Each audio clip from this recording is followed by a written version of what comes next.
საღამო მშვიდობის საქართველოში და თბილისში და სხვა ჩვენ მაყურებლებს მე ვესალმები იმ დროით რადგან იმათთან არის. მადლობთ რომ გიყურეთ.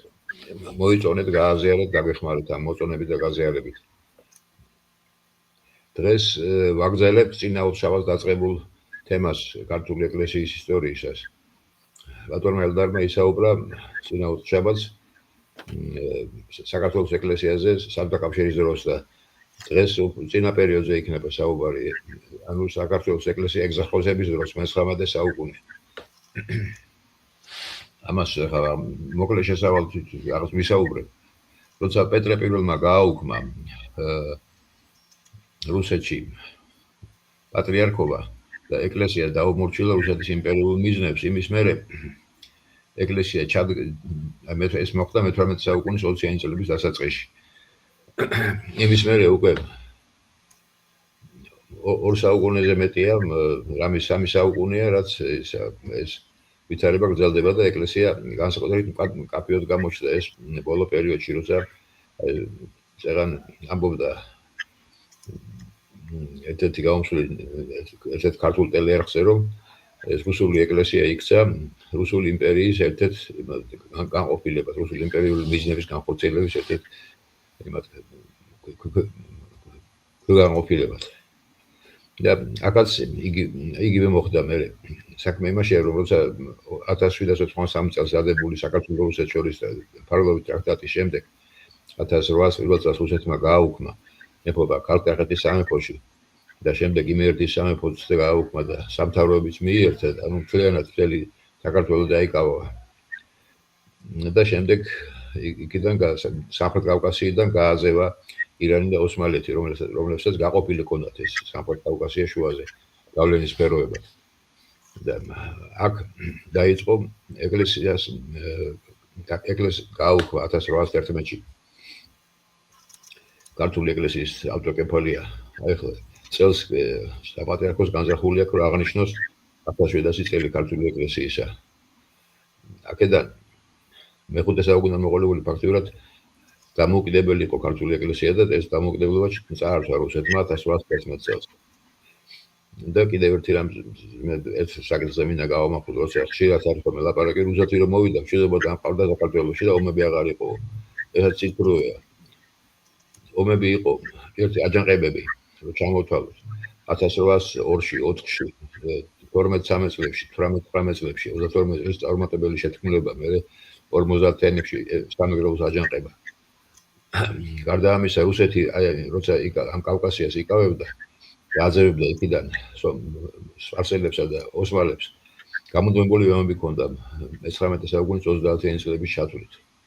ირანთან და ოსმალეთთან და ამ ვითარებაში ძალიან დაზარალდა ქართველი გლეხობა, რომელიც ხას იყენებდა რუსეთი თავისი სამხედრო მიზნებისთვის. მათ თავი დაავალდებულეს, რომ თავი პარკამეჩი და ურუმებით გადაეტანათ მათი რუსი ჯარის აღალი. და აქ ძალიან დაზარალდნენ ესენი.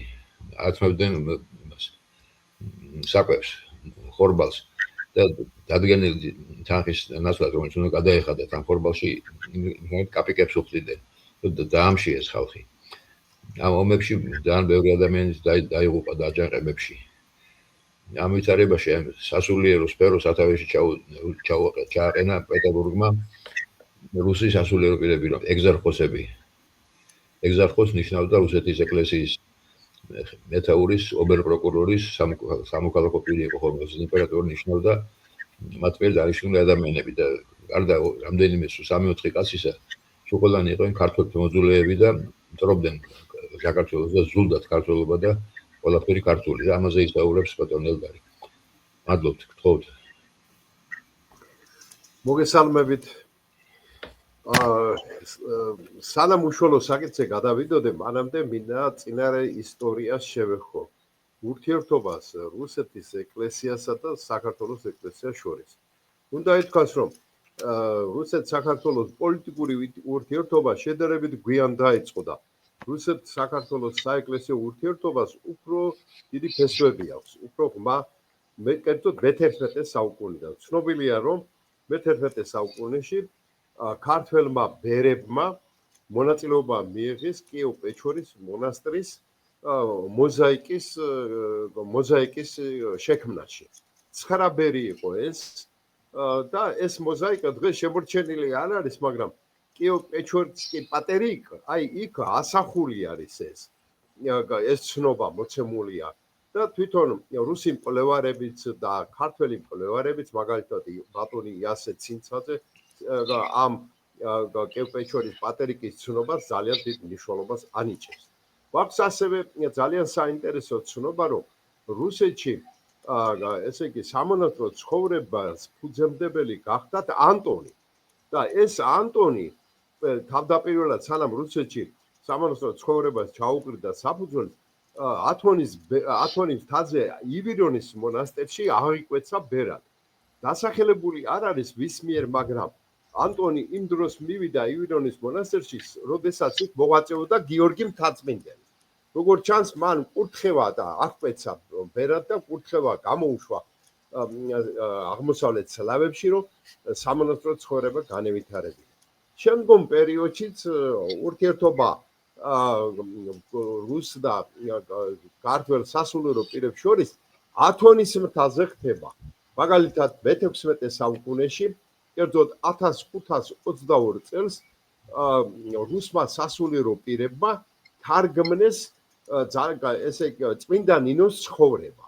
ძალიან საინტერესოა ეს და გამოცეს. გარდა ამისა, იქ გაიცნეს ცნობა ქართულიდან თარგმნეს თუ რაენიდან თარგმნეს? არა, აი ამაშია საქმე, არ არის ქართულიდან ნათარგმნი, იმიტომ რომ ამ პირველ თარგმანში წმინდა ნინოს სახელით არ არის მოხსენებული, ტყვე ქალის სახელითაა მოხსენებული.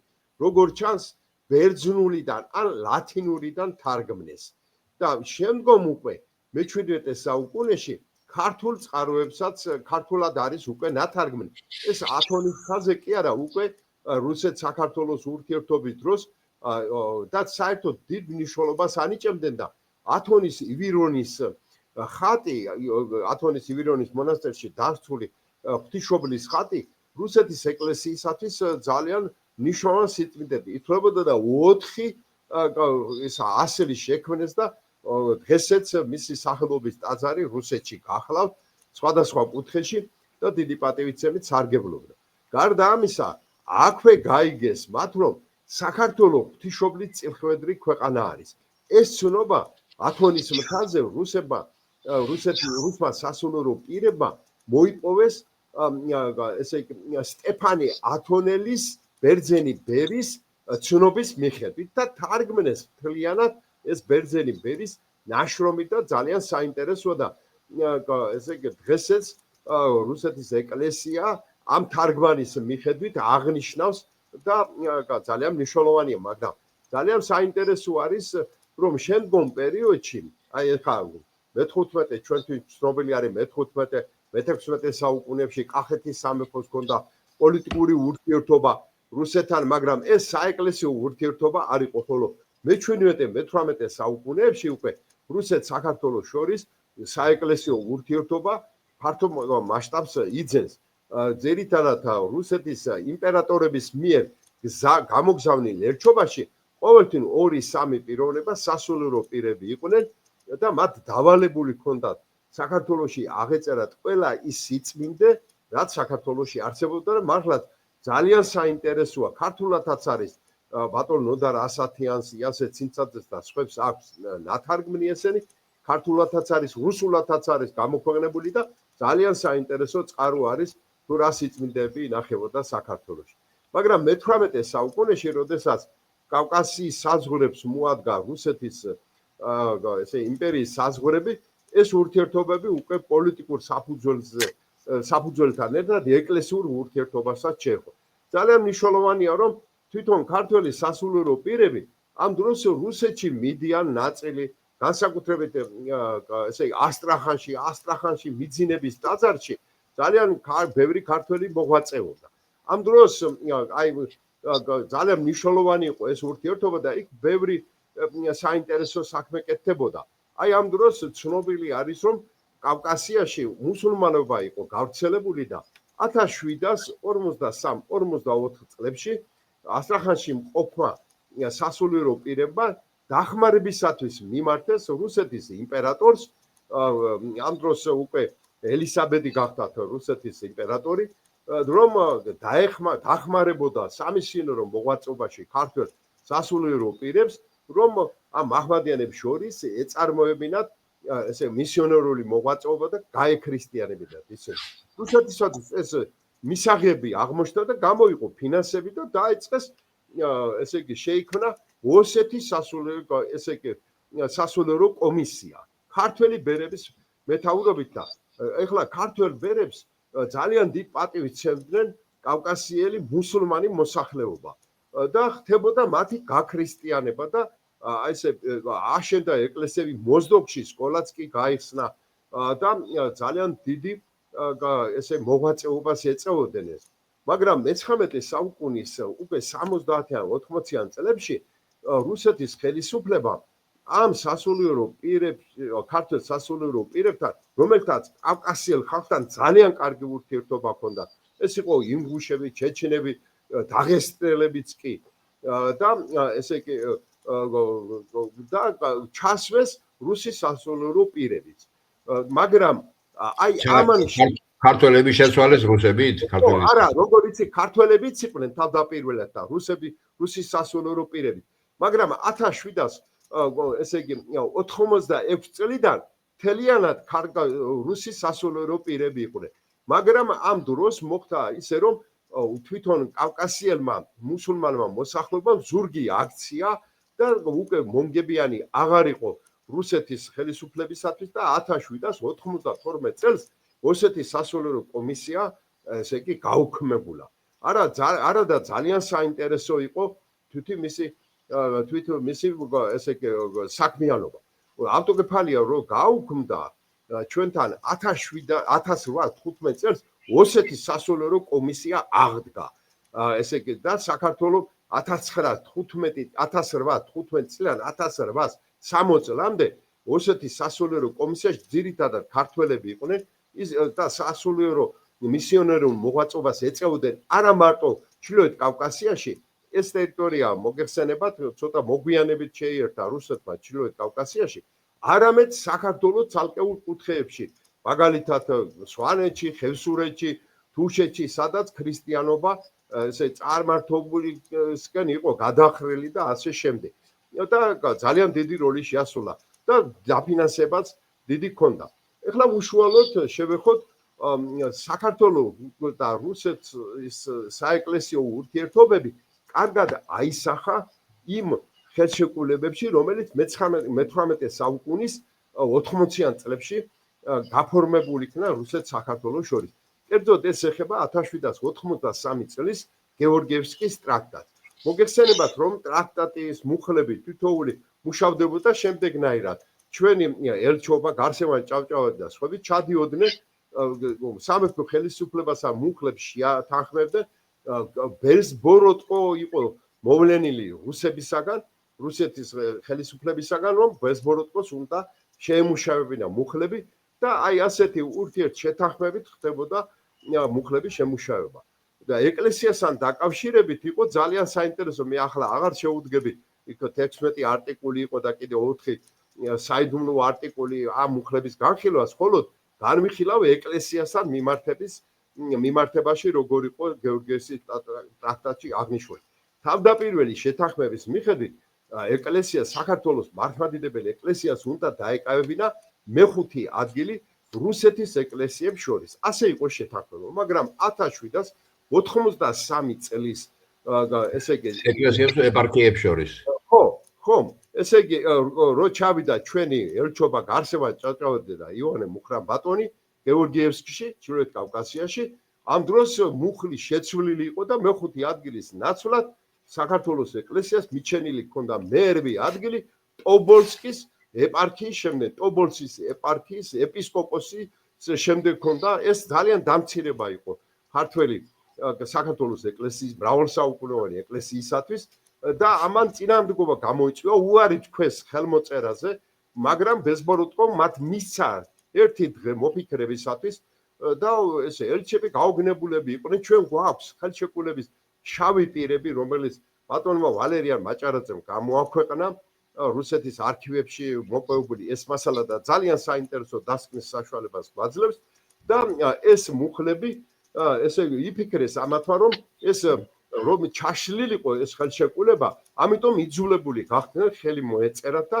საქართველოს ეკლესია მერვე ადგილზე იქნა ესე კი მოთავსებული რუსეთის ეკლესიებს შორის. მაგრამ მერვე მუხლში ჩაწერილი იყო რომ თუ როგორი ურთიერთობა უნდა დაემყარებინა საქართველოს მართლმადიდებელ ეკლესიას, ავტოკეფალურ ეკლესიას რუსეთის სინოდთან მიმართებაში ცარტი არტიკული უნდა დაწერილიყო, მაგრამ ასეთი არტიკული არც არასოდეს გაფორმებულა. ეხლა რაშია საქმე, თქვენ კარგად აღნიშნეთ რომ დიახ უკაცრავად კითხვა ჩდება რომ ამას თქვათ კათოლიკოს პატრიარქი და ერეკლე მეორე რატო დაეთანხმენ? არა, გეტყვით ეხლა. ეხლა რაშია საქმე იცით? პროტესტი მათ არ გამოუთქვიათ. მოგეხსენებათ, როდესაც ეს გეორგიევსკის ტრაქტატი ჩამოიტანეს, ერეკლემ 1784 წელს მოაწერა ხელი. არავითარი პროტესტი არ გამოთქმულა ამ ფაქტთან დაკავშირებით. არა, მაგრამ როგორც ჩანს, ერეკლე დათანხმდა იმაზე, რომ აქ უკვე გეორგიევსკის ტრაქტატში რაიმე ნაბიჯი არ იყო გადადგმული საქართველოს ეკლესიის ავტოკეფალის გაუქმების გზაზე და ამიტომ იქნა შეთანხმება დადებული, მაგრამ აქ არის ერთი რამ, თვითონ საქართველოს ეკლესიისათვის ეს ადგილი და მეხუთე ადგილიც იყო დამამცირებელი და რატომ? თქვენ კარგად აღნიშნეთ, რომ პეტრე პირველის დროს 1721 წელს პატრიარქი გაუქმდა და შეიქმნა რუსეთის უწმინდესი და უმართებულესი სინოდი და კოლეგიალური მმართველობა დამყარდა და აქ სინოდში შედიოდა 7 წევრი. 4 იყო მუდმივი, დანარჩენი საბიწევრი არჩეული იყო.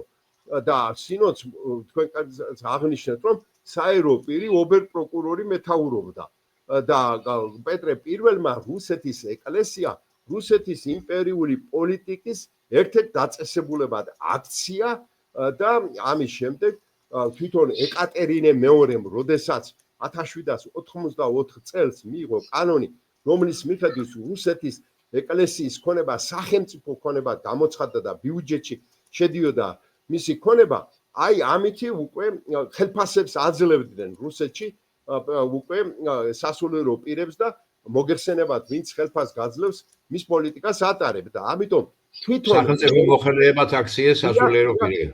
აი ზუსტად მოხდა ისე რომ ესე იგი პეტრე ჩინოვნიკებად ასე ვთქვათ. კი, ჩაულებრი სახელმწიფო ჩინოვნიკებად იქცნენ და აი ასეთი დაწესებულების წინაშე აღმოჩნდა და გეორგიევსკის ტრაქტატის გაფორმების დროს საქართველოს ეკლესიის კათოლიკოს პატრიარქის ტიტულის მქონე არც ერთი სასულიერო პირი არ ყავდათ სინოდში.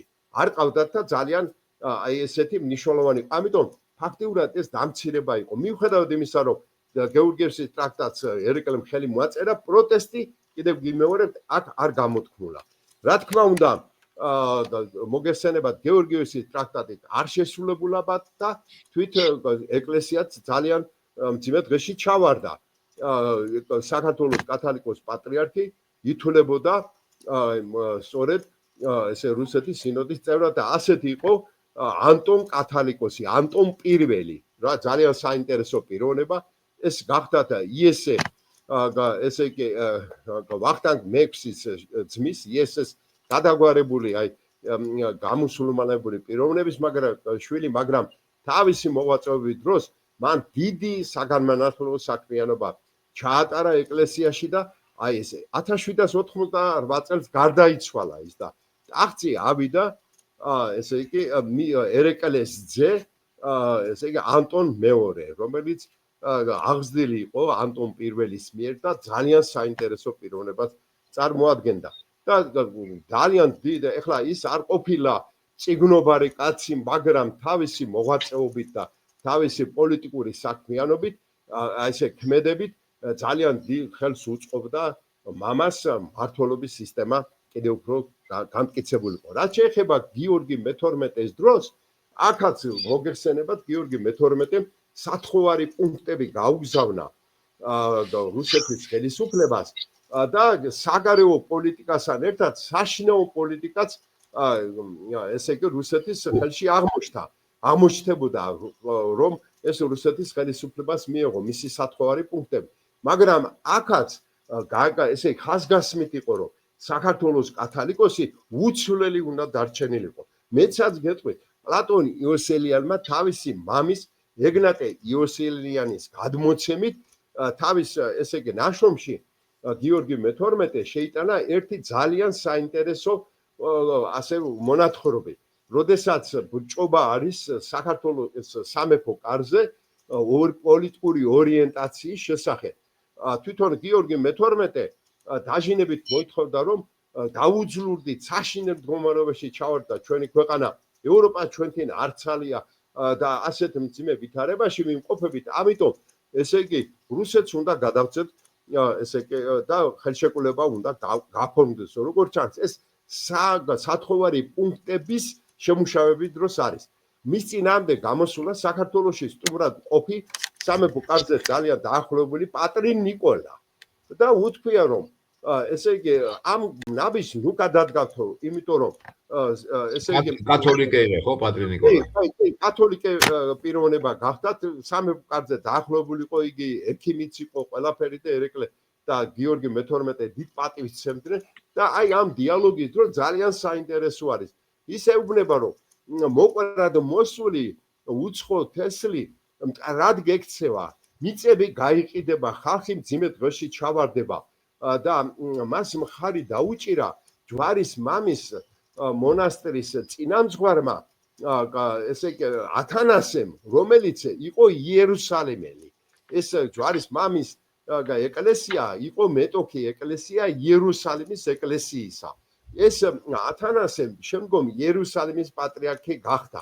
ხო და ისიც ეუბნება რომ ნუ გააკეთებ ამ ნაბიჯს, იმიტომ რომ ქვეყანა დაუძლურდება და ესე იგი პატრინ ნიკოლა ეუბნებოდა რომ ქართველები გაიყიდებიანო ესე იგი და დასაფლავდებიან მუსიკითო ესე იგი აი ესეთი რაღაც შედარებას აკეთებ და ათანასემ ხარი დაუჭირა.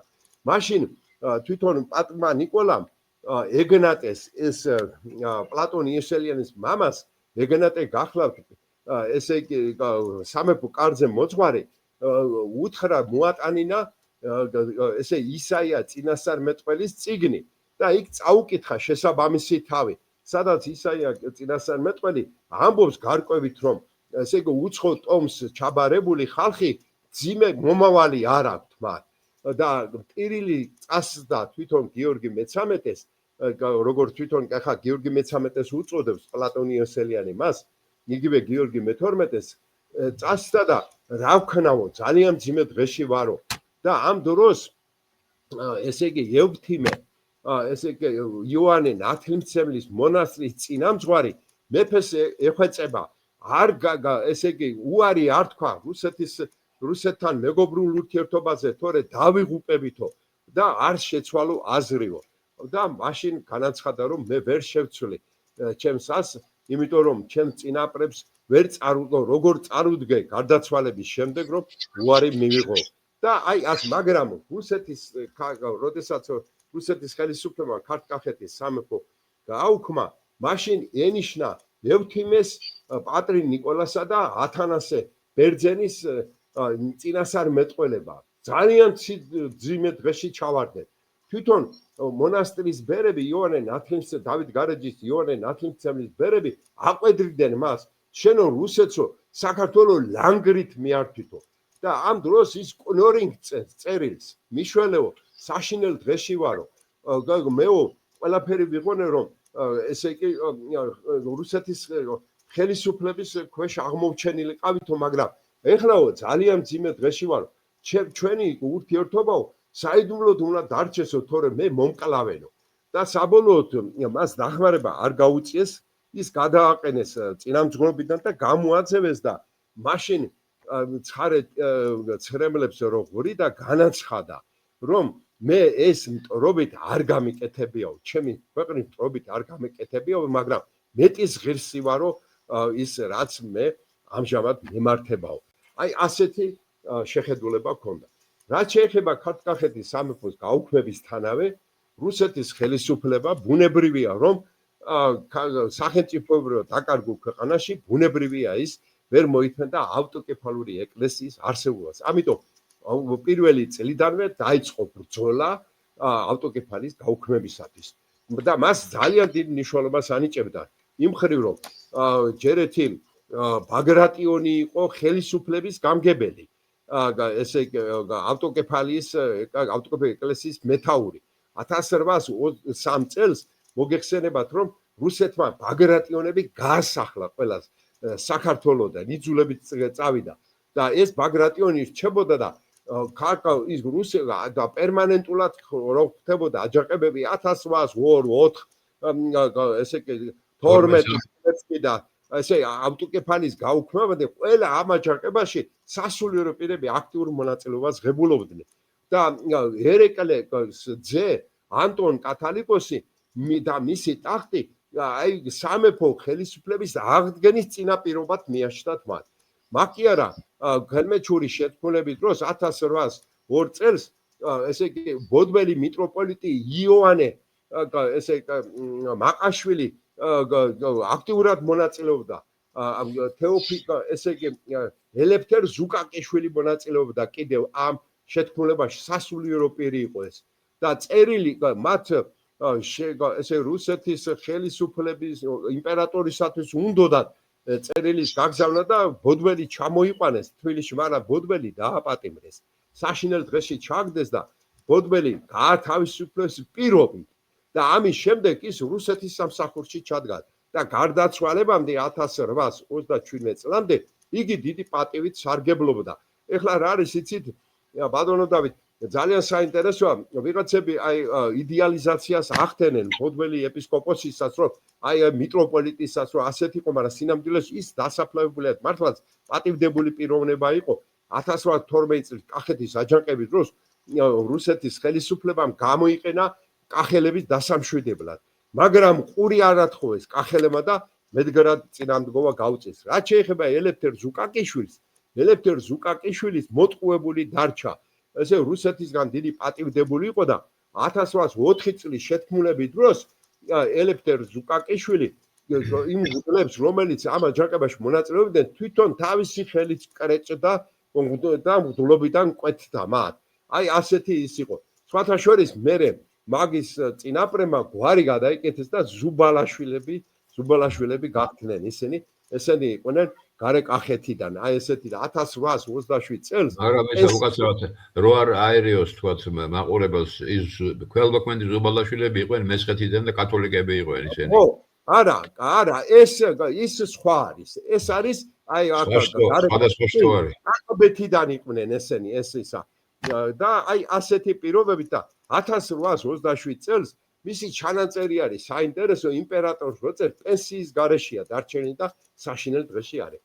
მაგრამ ერთი რამ არის, რომ თუ კი საქართველოს სახელმწიფოებრიობის გაუქმებიდან 1801 წლიდან 1811 წლამდე საქართველოს ეკლესიამ ავტოკეფალია შეინარჩუნა, ეს არის ანტონ კათალიკოსის დამსახურება.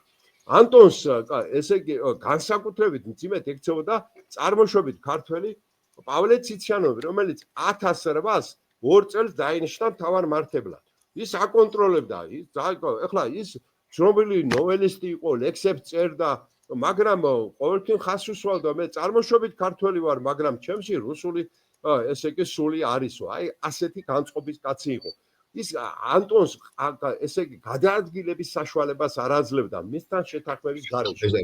მოდის მოვიხდი ელდარ რომ ერთ იმას რამდენჯერმე მაქვს მე ნათქვამი რომ ის გრაფი პანინი წერდა იმას რომ ტოტლებენს ისე უნდა მოიქცეო შენ რომ საქართველოსიო რომ სული რუსული იყოს და სხეული კიდე ქართულიო. ჩვენი საქმე ხო და აი ზუსტად ეს პავლე ციციანოვი ციციშვილი იყო მაგის მაგალითი.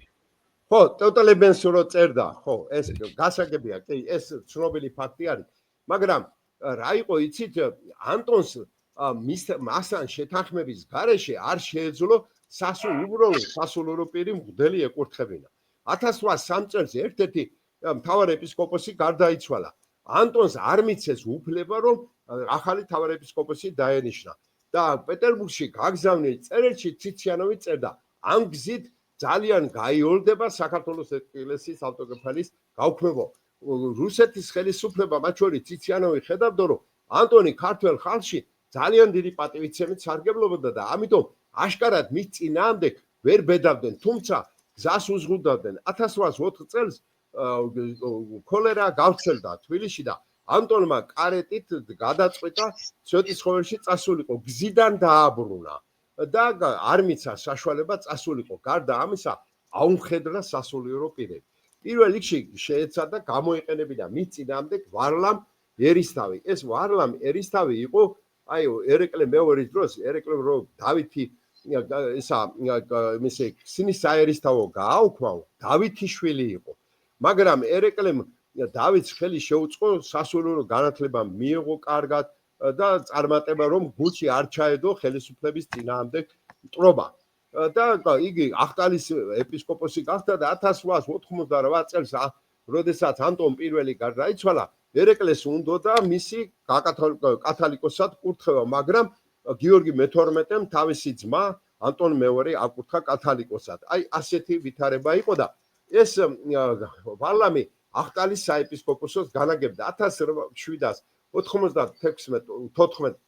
წლებში წავიდა ის რუსეთში და იქ მოღვაწეობდა და რუსეთის ხელისუფლებამ კარგად შეასწავლა მას რუსეთის ეკლესიის ესე იგი სტრუქტურა და 1807 წელს ის დააბრუნეს საქართველოში და ცდილობდნენ გამოიყენებინათ ანტონის წინააღმდეგ, მაგრამ იმდენად ზრდილი და კარგი პიროვნება იყო, ანტონს არ დაუპირისპირდა.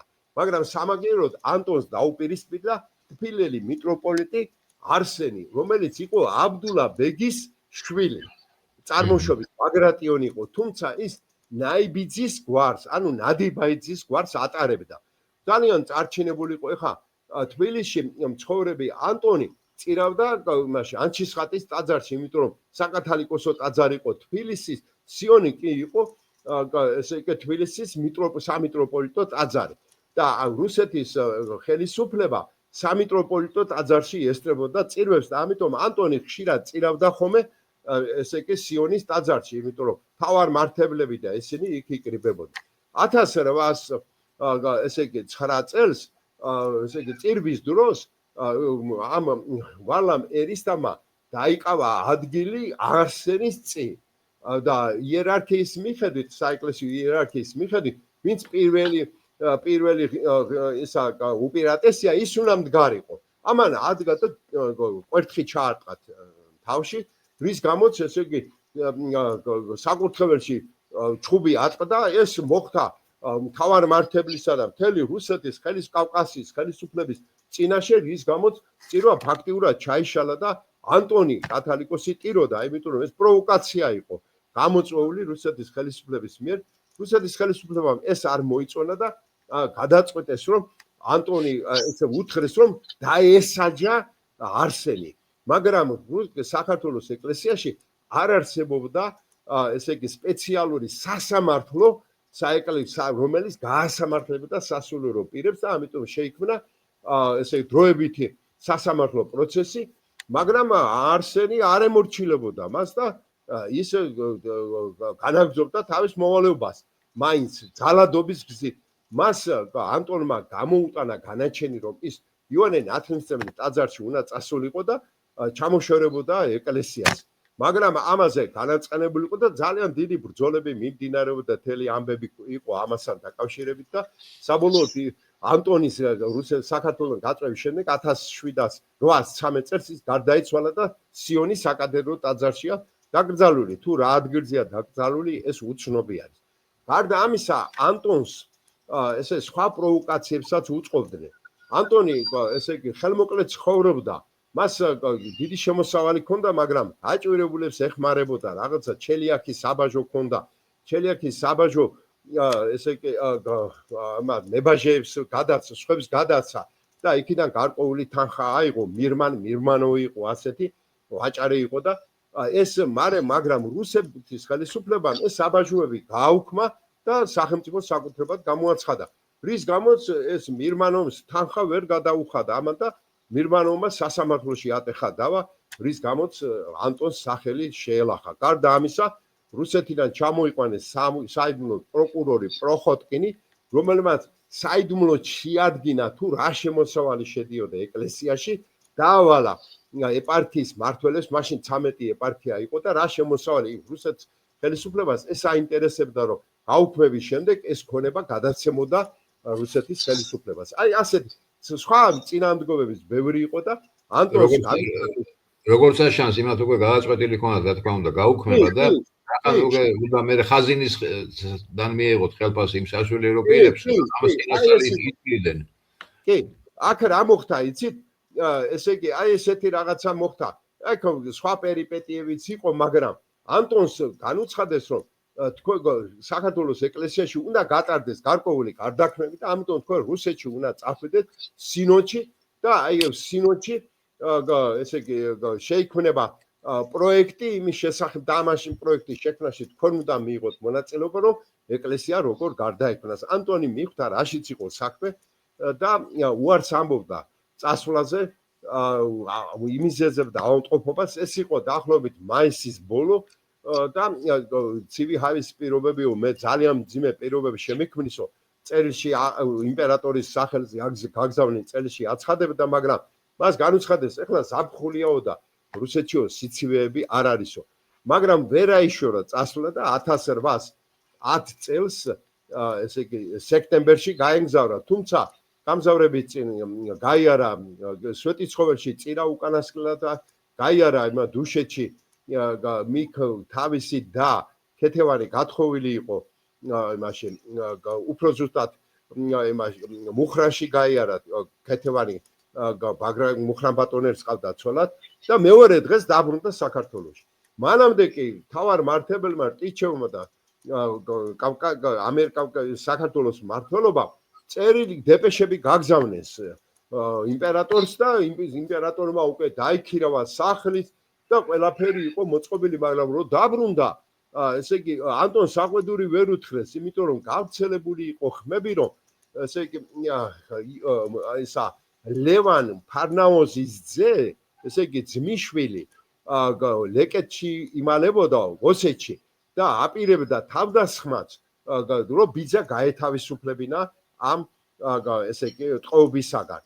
და ამიტომ ჩუმად რუსეთის ხელისუფლებას ამიერკავკასიის ხელისუფლება დაევალა, გაერკვია, ქონდა თუ არა ანტონს ურთიერთობა დავით ძმის წურთან. გამოირკვა, რომ ეს ურთიერთობა არ ქონდა და ბოლოს ანტონი იძულებული შეიქმნა 1810 წლის 3 ნოემბერს გამგზავრებული იყო და დიდი ხნის მოგზაურობის შემდეგ ის ჩადის რუსეთში, მაგრამ მას ესე იგი შეხვედრა ესე იგი პეტერბურგში ჩავიდა, ჯერ მოსკოვში გაიარა იქ თავისი ძმები ნახა გადასახლებულები და პეტერბურგში მას მხოლოდ მოურავი ობოლონსკი დახვდა. დანარჩენი რუსეთის მაღალი წრის წარმომადგენლები არ დახვედნენ, 30 კაცი ყავდა თანხმები ერთად კი და ძალიან მძიმე ის კარგი პირობები ჰქონდა, დაუქირევეს კარგი სახლი, პენსია დაუნიშნეს 54,000 მანეთი ისა ასიგნაციით.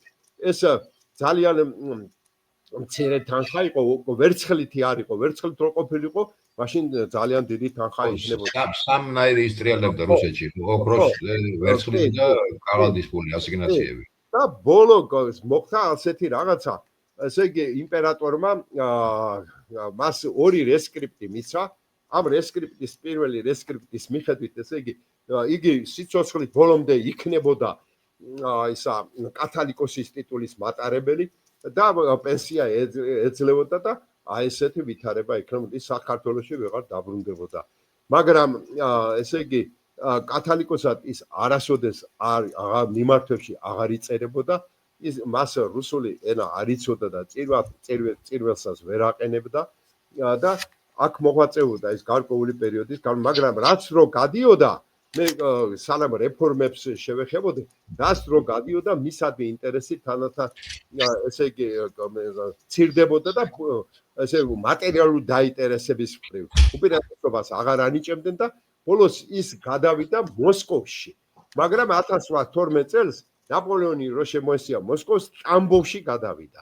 მოსკოვში საშინელ დღეში ასე განადგურებული იყო და ტამბოვში ცხოვრობდა ტალახიანი, არ ქონდა კარგი სახელი დაქირებული და ბოლოს თხოვა რომ ისევ დაებრუნებინათ პეტერბურგში და დააბრუნეს ის და ნიჟნოგოროდში ცხოვრობდა ბაგრატის ისა ბაქარის ვახტანგ ძმისწული ბაგრატი ისა ბაქარის შვილიშვილი ალექსანდრე გიორგის ძე გიორგი ალექსანდრეს ძე და აი მოღვაწეობს იგი და ფართო სამოღვაწეო ასპარეზზე გამოდის თუმცა მე არაერთხელ თხოვდა რუსეთის ხელისუფლებას რომ მოხუცებული ვარ და თხოვეთ რომ დამაბრუნოთ ჩვენ ქვეყანაში ეს წერილი გამოგზავნეს საქართველოში 1822 წელს მაგრამ საქართველოს რუსეთის ხელისუფლება მაშინ კატეგორიულად განუცხადა რომ არ შეიძლება მაგის ჩამოსვლა აქ ეს გამოიწვევს დიდ აჯანყებებს და ამიტომ მას ნება დართეს ყირიმში ეცხოვრა თუმცა ნიჟნოგოროდში იყო და ნიჟნოგოროდში სოფელ დისკოვოში იგი გარდაიცვალა 1827 წელს დიდი პატივით დააკრძალეს სკორბიანშენსკო საბორე ასეთი სახელმწიფო მიძინებით ტაძარში მაგრამ შემდგომ გადაასვენეს გიორგი ალექსანდრეძე გრუზინსკიმ გადაასვენა მას ფულადი თანხა არ დარჩენია მაგრამ 1926 წელს ათეიზმის დროს ეს ტაძარი დაანგრიეს და მისი საფლავი წაშლილია და საქართველოს ეკლესიამ ის მრავალნებური სახელით წმინდანად შერაცხა. რაც შეეხება საქართველოში რა ვითარება ხდება მისი წასვლის შემდეგ საქართველოს მმართველად მან დატოვა ესა ვარლამი მიტროპოლიტი და სასულიერო პირები რუსეთის ხელისუფლებამ ვარლამს დაავალეს მოეხდინა საქართველოს ეკლესიის რეორგანიზაცია მან 13 ეპარქიის ნაცვლად 3 ეპარქია დატოვა და შეამცირა ესე იგი 9 მონასტერი 5-მდე დაიყვანა და წარუდგინა პროექტი რუსეთის იმპერატორმა 1811 წლის 30 ივნისს ხელი მოაწერა ასე იყოსო კორექტივიც არ შეუტანია და საქართველოს ეკლესია ესე იგი რუსეთის უწმიდესი სინოდის წევრად იქნა გამოცხადებული და ესე იგი ამ და ასეთი ნაბიჯით რუსეთის ხაზინამ შეამცირა თავის ხარჯები საქართველოს ეკლესიისთვის გამოსავალ. არა, გეტყვით ეხლა რაშია საქმე? შეიქმნა სასულიერო დიკასტერია. დიკასტერიას დაევალა აღეწერა სკრუპულოზურად ქონება თითოეულ ეპარქიაში, რას შემოსავალი იყო, როგორ იყო და თავდაპირველად ეკლესია და ესე სასულიერო პირები ესე შემოსავალს ღებულობდნენ სასულიერო დიკასტერიიდან, მაგრამ 1910 წელს იმერეთის სამეფოს გაუქმების შემდეგ დასავლეთ საქართველოში არსებული ესე საკათალიკოსო გაუქმდა და 1814 წელს და 1815 წელს გატარდა მეორე რეფორმა, ესე იგი საეგზარხოს და შეიქმნა საქართველოს იმერეთის სინოდალური კანტორა. საქართველოს ეწოდა რუსეთის ხელისუფლება უწოდებდა აღმოსავლეთ საქართველოს. დასავლეთ საქართველოს იმერეთს. და აი ეს ტერმინი თვითონ საქართველოს იმერეთის ესე იგი კანტორა სრულყოფილად არ ასახავდა საქართველოს გეოგრაფიულ ვითარებას. არ იყო ნორმალური და ასე იყო 1917 წლამდე ესე იგი რუსეთის ხელისუფლების მიერ დადგენილი და დიკასტერია გაუქმდა და მართლობის სისტემა საქართველოს იმერეთის სინოდალურ კანტორას დაევალა. ეს სინოდალური კანტორა მდებარეობდა დღესაც ის შენობა დაცული აი თბილისის სიონის აი ნორაშენის ტაძრის უკან შენობა, ნუ განახლებულია აი ახლა ეს შენობა ჯვარის მამის ეკლესიის უკან.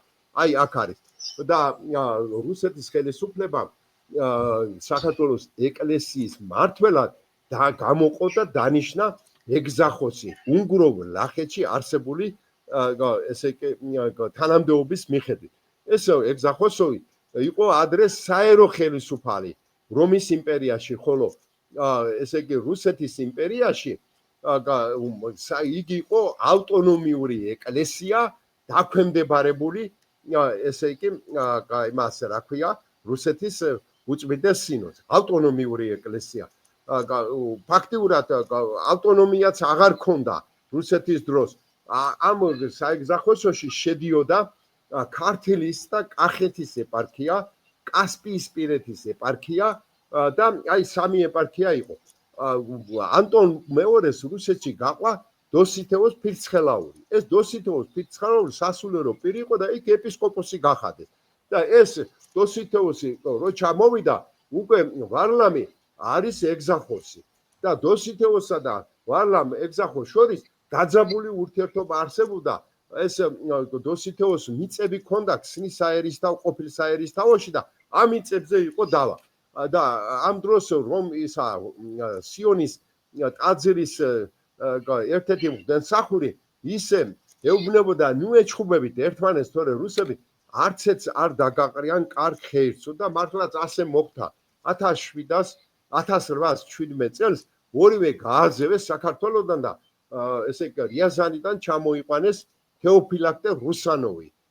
და ამ პერიოდიდან მოყოლებული ყველა რუსი ეგზახოსი გახდათ. ეს თეოფილაქტე რუსანოვი საკმაოდ ამპარტავანი პიროვნება იყო. პეტერბურგიდან ის გამოუშვეს საქართველოში იმის გამო, რომ სამეფო კარზე ინტრიგებში იყო გახოვული, ძალიან უყვარდა დიდრულად ჩაცმა. საქართველოში დროს ჩამოვიდა ქართველ დიდებულებთან სუფრები და იმით იყო გართული და სწორედ მან დაიწყო რეფორმა.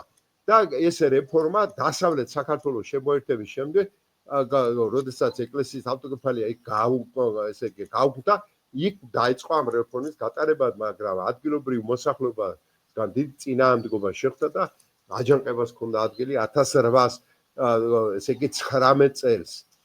ეს აჯანყება ცერკოვნი ბუნტის სახელითაა ცხომილი. ამ აჯანყების ხელმძღვანელები იყვნენ დოსითეოს ქუთათელი და ექვთიმე გენათელი, ხოლო ესე იგი საერო პირებიდან ივანი აბაშიძე, ეს იყო სოლომონ პირველი შვილიშვილი და მეფობის აღდგენაზე სურდა, მაგრამ რუსეთის ხელისუფლებამ სასტიკად ჩაახშო ეს აჯანყება. თეოფილაქტე იძულებული შეიქმნა გამოქცეული იყო იქიდან და რუსეთის ხელისუფლებამ აჯანყების მეთაურებს ერთდროულად თავს დაესხა. მათ ეს დუბროვის და პოტოსაკ აღწერილი, საოცრად აქვს აღწერილი, როგორ დაუბეჭდეს და მაშინდელმა ცენზურამ როგორ დაბეჭდა ეს, ისე მოიქცნენ ამ დაპატიმრებულებს. ივანე აბაშიძემ გაასწრო, ხოლო დოსითეოსი და ექვთიმე, დოსითეოსი ძლიერი იყო და წინააღმდეგობა გაუწია და ხიშტებით დაჩხვლიტეს ის და დაჭრილი იყო. მათ ჩამოასვეს ტომრები თავზე, ტომარებში ჩასხეს, პირი და ესე თვალები ღია ჰქონდათ ტომრებს, რომ ესუნთქათ და გადაკეტეს როგორ ტვირთი ცხენებზე. მაგრამ თანხელებ ჯარისკაცები ხელმძღვანელობა გააფრთხილეს, თუ კი რომელიმე გარდაიცვალებოდა არავინ არ გაეფრთხილებინათ, რომ ისე გაცვლოდნენ. ესე ჯარისკაცებსაც არ გაეგოთ მათი გარდაცვალება, არ მდინარეში გადაეგდოთ და არ მიეგდოთ. საქართველოს ტერიტორიაზე არ უნდა დაკრძალულიყვნენ ისე. და მართლაც დოსითეოს ქუთათელი გარდაიცვალა სურამ გორის გზაზე, ის წაასვენეს ისე რომ ჯარისკაცებს არ გაუგიათ და დაკრძალეს ანანურის ტაძარში და დღესაც იქ არის დაკრძალული. რაც შეეხება ექვთიმეს, ის ჩაიყვანეს და მასთან ახლდა ტაბაკინის მონასტრის არქიმანდრიტი ჩქიტიშვილი. და ეს ჩქიტიშვილი ყვება ძალიან საინტერესო რამს, ის შეახვედრეს იმპერატორ ალექსანდრე პირველს. მან ალექსანდრე პირველს ახალი დროის ნერონი უწოდა, ამის გამო გამწარებულმა ალექსანდრემ იგი სვირის მონასტერში გადაასახლა, სადაც მუდმივი ყინვები იყო, მაგრამ გაუძლო და ადგილობრივი ბერები მას დიდი პატივით ექცეოდნენ და 1822 წელს გარდაიცვალა ის. და იქ იყო დაკრძალული და აი მეოცე საუკუნის 90-იან წლებში ჩამოსვენებული იქნა ის და გელათის ტაძარში დაკრძალეს დოსითეოსი და ექვთიმე გენათელი, ეკლესიამ წმინდანად ჩერაცხა. რაც შეეხება რუსანოვის თეოფილაქტე რუსანოვის ამპარტავნებას, იქამდე მივიდა, რომ მან იკადრა, გაეძარცვა გაძარცვის მიზნით, ბარი დაარტყა წმინდა ნინოს საფლავს ბოდვეში და როგორც მემატიანე გადმოგცემს, განუტევა სულიო. ბევრს ეხვეწებოდაო ივანე ესე მაყაშვილი მიტროპოლიტიო არ გაეკეთებინა ასეთ საქციელი, მაგრამ არ მოიშალაო და დილით როდესაც ჩავიდა თეოფილაქტე მკვდარი დახვდათო და იქვე დაკრძალეს და დღესაც იქ არის დაკრძალული. მის შემდეგ ეგზახოსი გახდა ესე იგი ისიდორე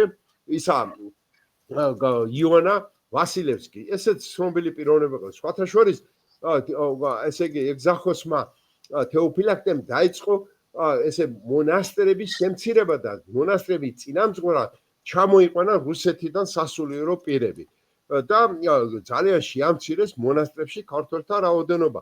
ზოგი ვინც დარჩა მათზე საიდუმლო ისე მეთვალყურეობა იყო დაწესებული და ისე რომ ძალიან მძიმე ვითარება შეიქმნა. აღმოსავლეთ საქართველოში მონასტრები რო აღწერეს, გადასახადები შეაწერეს მას და რომ ხაზინაში უფრო მეტი თანხა შესულიყო. მაგრამ ესე იგი მოხდა ასეთი რამე, ესე იგი აღმოსავლეთ საქართველოში ერთ-ერთ მონასტერში ესე იგი წინამძღვარმა ფული ვერ გადაიხადა და ადგადა წერილი დაწერა და ბოდიში მოუხადა თავის ძმობის წევრებს, მე საშუალება არ მაქვსო და ჩემს ესე იგი ქრისტეს აწინააღმდეგოდ მივდივარო და თავი მოიყლა ამის გამო. აი ესეთი ვითარებაც ჰქონდა ადგილი.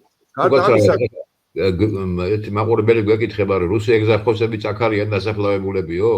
არა, ყველა არ არის დასაფლავებული. თეოფილაქტე რუსაროვი არის დასაფლავებული ბოდბის მონასტერში და მეორე არის ესე მოსე ბოგდანოვი 1832-1834 წლებში იყო. იგი ძალიან კარგი პიროვნება გახდათ. ძალიან მნიშვნელოვანი იყო, რომ დიდ ყურადღებას აქცევდა ქართულ გალობას და ქართველი მგალობლები ჩამოიყვანა და ესე იგი ნოტებზე გადაიღო სამწუხაროდ ჩვენ არა გვაქვს შემორჩენილი თუ რა სად არის ეს ნოტები. მაგრამ ეს პიროვნება ხოლებით გარდაიცვალა და სიონში არის დაკრძალული ეს პიროვნება. ასე რომ მემატიანე მას კარგად ახასიათებს, ცუდად არ ახასიათებს. გარდა ამისა ძალიან საინტერესო გახდათ ის, რომ შემდგომი ეგზარქოსი იყო ევგენი ბაჟენოვი. აი ევგენი ბაჟენოვის დროს უკვე ჯერ თეოფილაქტეს დროს ესე ეკლესიები ძარცვას ქონდა ადგილი. თეოფილაქტეს მაგალითად მეტეხის ტაძრის სხვენიდან მოუყარავს ხატი ღვთისმშობლისა, რომელიც გაუძარცვას ოქროთი და ეს ხატი იპოვეს შემდეგ. და სწორედ ევგენი ბაჟენოვის დროსაც უკვე ესე ადგილი ქონდა ეკლესიები ძარცვას. ერამიტა გითხრათ, იცით, მიუხედავად აი ასეთი ვითარებისა, ქართველი სასულიერო პირები უკან არიხევდნენ და აქტიურ მონაწილეობას ყრებულობდნენ იმ სახალხო გამოსვლებში, რომელიც ეპის ხელისუფლების წინააღმდეგ იყო მიმართული. ამ მხრივ გამორჩეულია 1832 წლის შეთქმულების მონაწილე თეოფილაქტე კიკნაძე, ფილადელფოს კიკნაძე. ფილადელფოს კიკნაძე იყო ამ გამოსვლის იდეური ხელმძღვანელი, აქტი გონიურის ავტორი. ის დაიჭირეს და მკაცრად დასაჯეს. ის მოათავსეს აი მეტეხის ტაძრის მიდამოებში რუსეთის ხელისუფლებამ ააგო ციხე ესე ჯავდებულებისათვის. გუბერსკი ციხეს ეძახდნენ მე მას. აქ ეს კომუნისტები დროს დაანგრიეს ეს თორე საშინელი ის იყო და აქ მოათავსეს. მაგრამ ეს პიროვნება ძალიან საინტერესო პიროვნება გახდათ. როდესაც ესე იგი გაჩაღდა შეთქმულება, დაიჭირეს ესე იგი მან ითხოვა როგორც სასულიერო პირმა, რომ მე ვიგალობო და ხმამაღლა ვიგალობო. და როდესაც გამოდიოდა გამომძიებიდან ის ესე იგი სხვა პატიმრების დასაგონად ამბობდა თუ რა მისცა დაკითხვის დროს ესე იგი და ერთმანეთი არ დაეზარალებინა.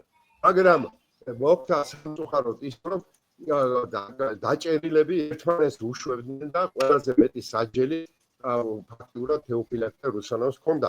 იგი ციხეში გარდაიცვალა. დაკრძალული არის წერიცვალების დედათა მონასტრის ეზოში, მისი საფლავი შემორჩენილია. ფილადელფოს კიკნაძე, ხომ? დიახ, ფილადელფოს კიკნაძე ძალიან რუსეთის ხელისუფლებისათვის დამჯელი საგამომძიებლო ის ჩამოიყვანეს რუსეთიდან და ფილადელფოს კიკნაძე საშიშად მიაჩნდა. ამიტომ რამდენიმე კატეგორიად დაყვეს ყველა საშიშები და ფილადელფოს კიკნაძე მასონთა ლოჟაში გაიყვანეს, რომ თითქოს მასონთა ლოჟის წარმომადგენელი იყო. არა მგონია, რომ ფილადელფოს კიკნაძემ საერთოდ იცოდა თუ არა მასონთა ლოჟა რა წარმოადგენდა. აი თეოფილაქტე რუსანოვის დროს აღმოსავლეთ საქართველოში შეიქმნა ერთადერთი ეპარქია, რომელსაც საქართველოს ეპარქია ეწოდებოდა და მისი თავმჯდომარე იყო თვითონ ეგზახოსი. მაგრამ ამ აღმოსავლეთ საქართველოში არსებულ ამ ეპარქიას ჰყავდა ვიცე ესე იგი ეპისკოპოსები, ვიკარ ეპისკოპოსები, ანუ ნაცვალი ეპისკოპოსები, გორის ეპისკოპოსი, ვიკარ ეპისკოპოსი იყო, სადაც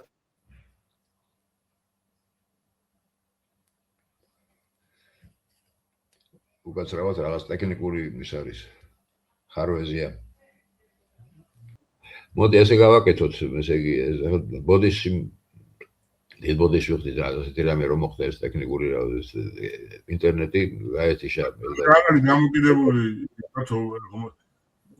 იქნება გავაგრძელოთ დღეის სტორს. მართალი ხარ, მოდი გავაკეთოთ ესე. თხოვოთ ბატონ ელდარს და აი ეს ნაწილი რაღაცნაირად ისაუბროს დანარჩენი შემდეგ ოთხშაბათს. ბოდიში ვიხდით, დიდი მადლობა ყველას. ძალიან დიდი მადლობა. Dario Radio, მუდამ კარგი დავია.